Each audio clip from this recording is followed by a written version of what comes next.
Hello，大家好，歡迎嚟到 FX 事務所，我係 Anna，我係男仔頭。我哋今日講嘅係點樣成為一個好嘅傾訴對象啊？點解呢個 topic 就係因為我哋有一個 common friend 佢失戀，即係佢個感情係好耐㗎啦，拍咗10幾年。咁有一日我哋見到面啦，佢突然之間嚎哭咗一場，而我作為佢朋友識咗10幾年，我係從來冇見過佢哭出嚟。發覺嗰一刻我唔知點樣做一個傾聽者喎。你有冇試過呢個 case 呢？我自己心目中對好嘅傾聽者有幾樣嘢嘅。第一樣即係最基本就係人哋同你傾心事咧，你唔好死都要。你講咩話題都要拉翻落自己度，即係好自我中心咁樣啦，好似係啦，明明今日出嚟最唔開心嘅，我當係阿 A 咁樣啦，跟住有個阿 B 咧就任何嘢都話，哎呀我都係啊，我上次嗶哩吧啦，即係扯到好遠啦，已經唔關阿 A 事啦。咁我覺得呢啲係好難。阿 A 無啦啦變咗聆聽者，係啊，所以其實有陣時你傾訴咧，就係你真係分翻個莊閒，今日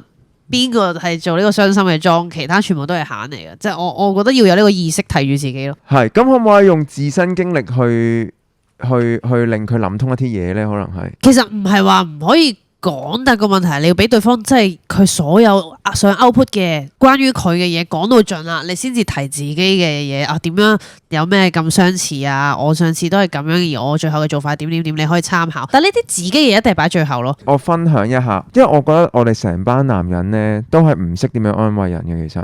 即係我第一次臨危受命啦，要安慰人哋，跟住我就嘗試啦。咁我咧準備講，即係我當刻講嗰番言論咧，係有多少少俾 Anna 去 inspire 我咁樣嘅方向去安慰人哋嘅。即係我哋啊，成班男人其實我哋都唔知，即係佢失戀啊嘛，係我哋都唔知咩叫愛，即係咩意思咧？就係我哋成班男仔，其實我哋係好戇居嘅一樣嘢咧。我唔知大家有冇覺得呢？我哋被灌輸乜嘢叫愛呢？其實嗰個學習嘅來源係我哋父母嘛，或者我哋嘅上幾代啦。咁原來咁樣照顧一個屋企嘅起居飲食，咁樣就叫愛啦。照顧好大家嘅生活所需就叫愛啦。但係呢，從來都冇照顧情緒呢一 part 嘅。我哋嘅認知裏邊，即係你明唔明？我哋普遍嘅固有印象嘅就係OK 啦，你翻去瞓覺啦，或者你俾心機讀書啦，就係咁樣。但係呢，我覺得。即係我唔知外國係咪真係咁啦，但係起碼我感覺人哋就係I love you，跟住就會錫下，跟住就話你今日覺得點啊？跟住就會即係總之間啲攬攬錫錫啊，即係唔係講緊情侶喎，講緊父母對仔女喎。即係好多 skinship 咁樣嘅嘢。係啦，即係會將愛係講到好出口，即係講到話我有幾中意你，你永遠都係我嘅第一名啊、第一位啊嗰啲咁樣噶嘛。即係個爸爸可能會咁樣同個仔講，但係即係或者我哋啦，好少聽到呢啲説話嘅喎。即係我覺得，所以我哋點解我哋呢啲男仔呢係唔知道點樣愛，或者唔知點樣表達俾愛俾另外一半聽呢？多多少少嘅源頭喺呢一度。咁當然大個之後，可能你自己有自主意識、批判性思考，可能你會覺得你可以喺身邊學嘅啫。但係其實我哋係最戇居嗰樣嘢就係我哋全部男人都留咗喺個同溫層度，我哋都唔識。咁我哋話你又係咁，我又係咁，你又係咁，我又係咁，咁即係正常㗎啦。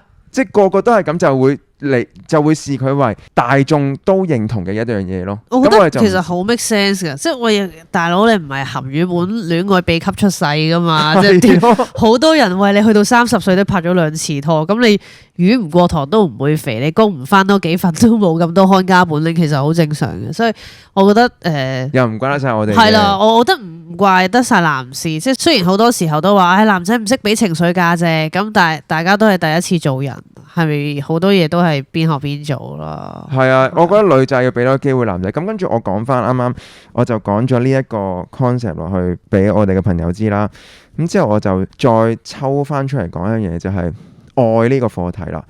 我就同佢講話，其實我哋一開始拍拖，佢都唔知咩叫愛。我覺得我哋一路都係知道咩叫中意，中意就係我好想同呢個人一齊啊，我好想同佢行街食飯睇戲啊，呢個中意。但原來係要好多責任去照顧埋佢情緒，同埋要 take care 多好多嘢先係愛嘅。你今次失戀啦，學到呢樣嘢啦，咁你學到嘅你咪賺咗咯，學唔到嘅你呢一課就白上啦。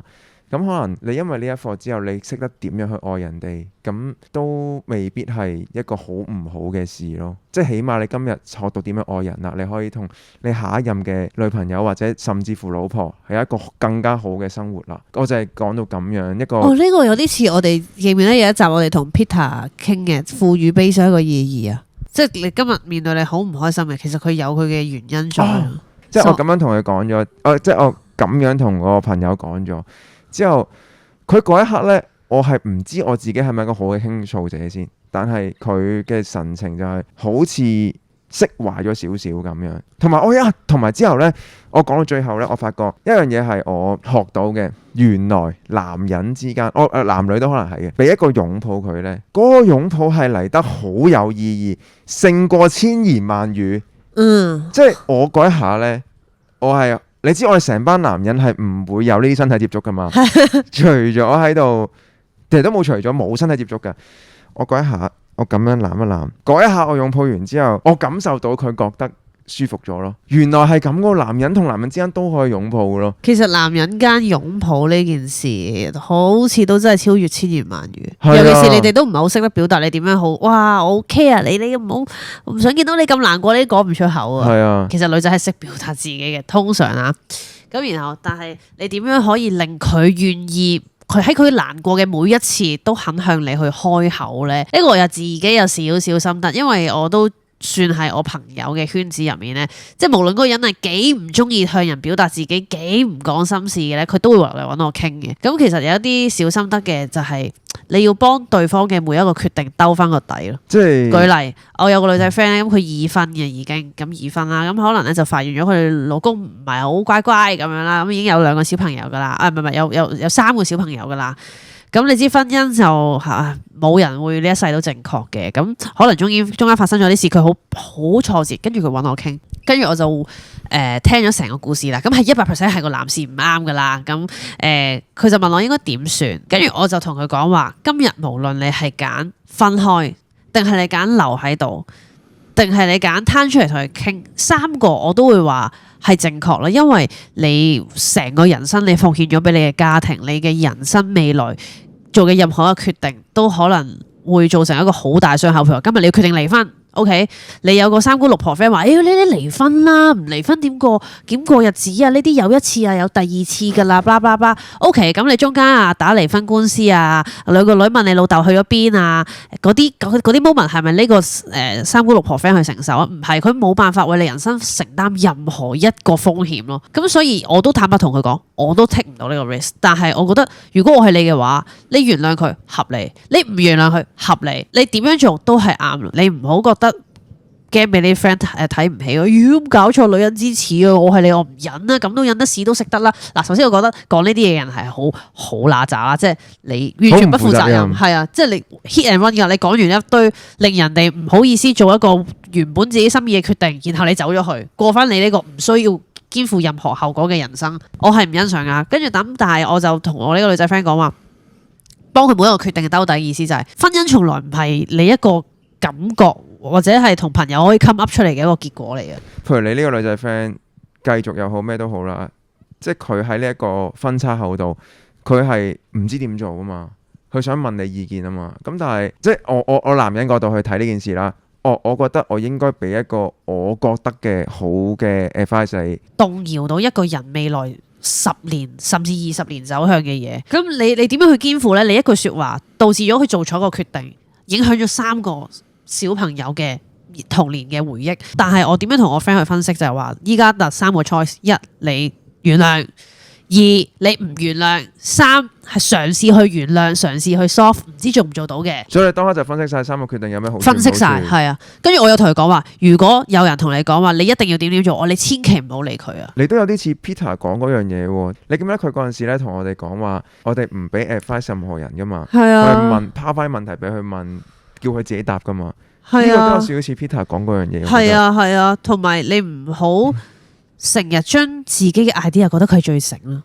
即係有少少 kind of 係好為人師啊！即係我舉例啦，我唔講我另一個 friend 咁樣啦。男仔 friend 先算啦 ，OK。咁男仔 friend 就講起話，我女朋友呢排我同我哋嗌交咁樣，即係有啲可能係啲女同事咁樣啦。佢肯定係啊，嗶哩吧啦，佢肯定係啊，嘰哩咕嚕啊咁樣啦。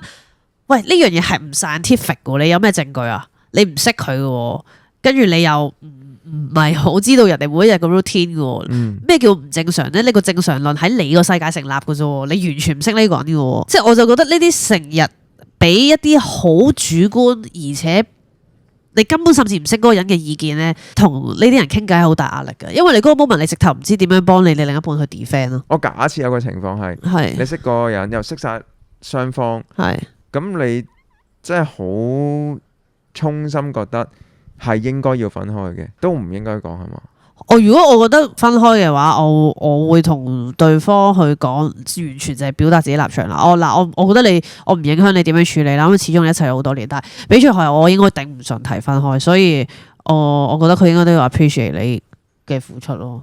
因為真係唔係個個女仔頂到啦，即係如果我真係頂唔到，我希望佢分開嚟計啊，我會話俾佢知，其實你係作出緊一個好大嘅十一奉獻。啱啱你講咗一個好嘅 point 就係咧，唔好覺得人哋好蠢呢樣嘢咧。我覺得如果10個9個男仔都會覺得人哋好蠢，因為我哋成日覺得當局者迷啊嘛，即係你迷到，咪你一係就分手，就繼續忍咯，就係咁簡單啫嘛。點解你咁都諗唔到嘅啫？即係男人就好自然到咁。因為呢樣嘢就係唔合理在咧，除咗你之外，仲有情噶嘛。你同人傾偈要情理兼容，即係你講道理，你一定係啱噶。但係個問題係有陣時人嘅好多牽絆係嚟自於情咯。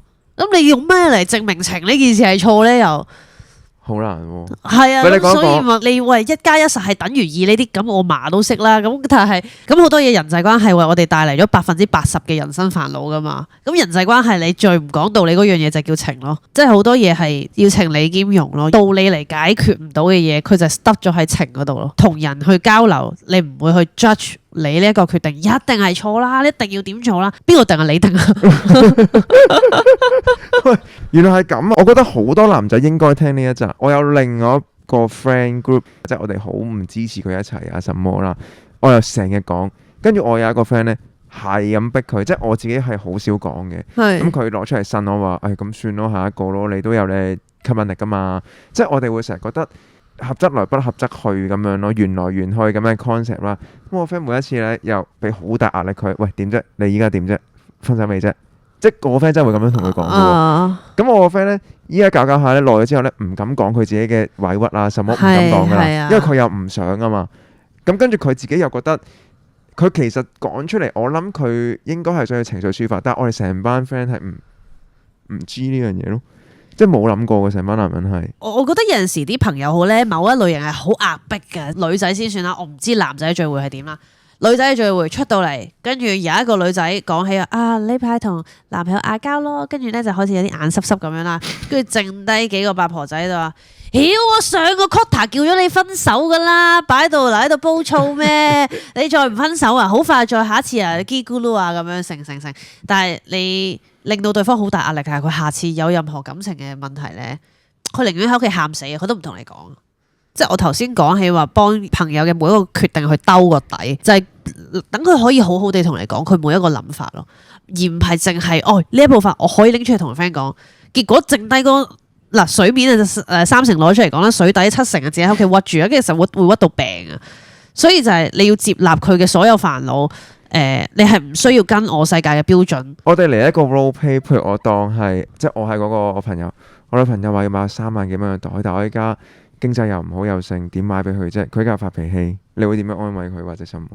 我覺得你女朋友可能係想試探下你捨唔捨得為佢使錢，而唔係佢真係咁想要嗰樣嘢咯。所以我覺得你可以表達俾佢知道啊，BB 我係真係好想俾啲好啲嘅生活你，但我呢排真係壓力有少少大，我遲啲再送俾你好唔好啊？咁樣咯。我覺得女仔唔係真係話咁，你一定要買個袋俾我啊！我好物質㗎，我一定要名牌。我覺得佢哋唔係，好多時都係想睇原來你係捨得為我使嘅。咁你睇佢係咪咯？我覺得未必真係咁執着個袋㗎咋。哇！你條仆街好勁喎呢個，我完全冇諗過呢個方向去講喎。我覺得好多嘢真係唔係話佢要個袋，等於佢一定要個袋。好多女仔就係我知道原來你係一個捨得為我使錢嘅人。咁我唔同你爭。我唔試你咁多啦，我知道啦。其實每個女人係咪都係即係諸葛亮嘅三顧茅廬？見到人哋個男人有誠意啦，OK 有誠意我就過嚟幫你啦。但係你冇誠意就唔得咯，即係俾啲好 harsh 嘅條件你先。我覺得睇人喎，有時候真係會想見到你係願意為我使，或者你願意俾好啲嘅嘢我，你唔同我計較。簡單啲嚟講，唔好話要啲咩，係你唔同我計較咯，咁樣咯。咁所以你話你女朋友話一定如果唔買就要分手，成，其實會唔會喺中間佢一路以嚟覺得你好似對佢好度縮，唔係好錫佢，因為佢唔知道你呢排經濟有啲困難，不如你直接話俾佢知你經濟呢排有啲棘手緊，大家都瞓埋同一張床，有咩好隱瞞係嘛？幾好喎！即刻我聽落去幾適合佢用添喎，呢一個情況。朋友之間相處咧，你有啲説話咧，你真係唔夠膽同你啲 friend 呻㗎。你會覺得，唉，如果我咁樣都心軟啊，好似俾啲 friend 知道好冇面啊。係啊，同埋最驚就係佢哋俾 advice 我，然之後我一定要遵從住佢嘅喎。係啦係啦，你會有壓力㗎。你明明係想抒發，無啦啦帶咗個任務走接受人係不能夠完全共情對方，所以你先俾空間佢咯。點解我覺得公司其實好多男仔都會同 Anna 傾心事，就係盡量唔好分化兩邊。我以前咧有一個朋友啦，大前輩啦，咁啊喺我好細個嘅時候同我講一樣嘢，咁佢無啦啦有一日咧就講起某一樣嘢，跟住我話我好討厭佢㗎，你當啦宗教啦，我好討厭呢個宗教咁樣。跟住咧我嗰個前輩就問我：咁你了唔了解呢個宗教？你有冇睇過啲嘢？我話冇啊，呢啲傻仔先信，類似係咁樣嘅啦，唔係講宗教嘅。跟住咧佢就話：咁其實你係連討厭嘅入場券都冇咯，因為你唔足夠了解嗰樣嘢，你係冇資格討厭佢。你好討厭嗰樣嘢，只能夠係發生係你了解得好透徹，所以我先知道點解佢咁值得被討厭咯。哇！跟住我覺得，哦，係喎。佢就話，所以你討厭一樣嘢，你應該要比中意佢嘅人更加了解佢先係咯。呢啲會唔會係知易行難嘅嘢嚟㗎？唔係，我自此之後啦，我唔敢再輕易話我好討厭一個範疇嘅嘢，我會話我唔識咯，我唔識啊。因為你唔了解嗰個人。係啊，let's say 咁樣啦，話佢女朋友好拜金啊，成，我唔會話好唔中意佢女朋友咯，因為我連唔中意佢嘅資格都冇，都唔識。但係如果我係同佢識咗10幾年嘅，大家老死你，我有資格話佢個人真係好差咯。因為我真係足夠熟啦，我同佢係用年月浸出嚟嗰種了解，我有資格去講咯。覺得你作為一個傾聽者，即係有啲咩元素呢？你覺得需要？首先第一樣嘢係放低自己嘅意見先。嗯。第二係可以包容對方嘅所有選項咯，就係我頭先講話幫對方兜底。第三樣嘢係唔爭出頭，即係成個對話俾佢 lead，你就嚟聽嘅，唔好爭住喺度講自己嘅。我嗶哩吧啦，我覺得，我認為，我估。第四樣嘢係，我覺得你要話俾佢知，你隨時揾我傾咯，我唔會覺得你煩，我好想知你個近況咯。我哋有 common friend 咪都有揾你傾啊？有啊。你嗰次點樣安慰佢啊？咁佢同我傾嘅時候就係話，唉，我覺得啊，我真係好垃圾啊。佢係好冇自信啊，翻到嚟。係啦，翻到嚟就好冇自信啊，就話我好垃圾啊。原來對方一直都覺得我唔愛佢啊。我真係好失敗啊！我做人男朋友，我連最基本俾佢感覺到愛呢樣嘢，我都提供唔到啊！我就同佢講話，其實你冇提供到佢需要嘅愛，又唔代表你冇愛過佢噶嘛。因為喺你嘅世界，呢10幾年唔係白過噶。你盡咗你嘅努力，你自己節衣縮食，你冇講出口，但係你每一個行為都係話俾自己知，對方喺你心目中係一個你需要負責任嘅一個對象。你唔好同佢講，係佢真係 get 唔到。但你嘅世界，你點會唔知自己係為咗佢啫？係咪？因為我哋成日都會有一啲咧由細到大嘅電視劇啊、電影啊，你有冇覺得呢啲男人就唔出聲，悄悄地係買個袋俾你，但我自己捱麵包、捱白飯咁樣，即係悄悄地買。跟住我哋第三者睇落，哇，好感動，好正啊！呢個男人好好啊，呢段愛情好正啊！即係呢個錯誤投射喎，又係。係，但然後喺個女仔角度，我都唔知要個男朋友嚟做乜嘢，淨係識得翻工嘅，咁啊不如自己一個都冇分別嘅。即係我都會成日聽到女仔咁樣講嘅，但你又唔可以怪得女仔嘅，因為我哋係用好簡單，就係我 get 到嘅係你話俾我知，同埋我見到你證實到嘅嘢。你冇話俾我知嘅嘢，我幫唔到你去證實。但係你哋要建立一個俾對方感受到嘅渠道，呢樣其實我自己都學緊。即係我純粹係呢，我都唔係呢個 expert 嚟嘅。佢呢個經驗就純粹我想講點解我哋男人會有一個咁樣嘅錯誤觀念喺度咯，即係照顧起居飲食呢件事係一個愛嘅表現，即係為佢 defend 一下。咁你繼續咁嗰陣時你點樣做？跟住我就再引導佢，我話如果揾到一個適當嘅時機，其實你可以好好表達俾對方知。雖然你咁多年嚟都可能係呢個 moment 都遲咗去話俾你知，但係如果仲有機會嘅話，我會填翻好呢個窿咯，都係一堂課咯。你有錯，但係又唔係錯得晒你噶嘛？呢個冇戀愛 PhD 嘅呢個世界，即係我拍拖我都係，我有陣時都好差，即係好 honest。你唔好見我而家講嘢好似好合理咁，係因為我哋係朋友關係啊。去到拍拖嘅時候，有啲位你都會忍唔住。我呢一排成日覺得戀人最罩忌嗰樣嘢係你認為所有嘢理所當然。係跟住就會個摩擦就出現。朋友係冇理所當然，朋友冇㗎，你連食餐飯都真係要夾幾廿次期啦。即係我依家覺得咧，大家包括我自己都唔好認為所有嘢係理所當然，咁個關係就會好好多噶咯。如果男仔咧有心事或者呢排唔開心，我建議係揾女仔 friend 去傾嘅。點解咧？因為咧男仔就係基本上你一問啊三不知嘅，譬如佢就知個總結。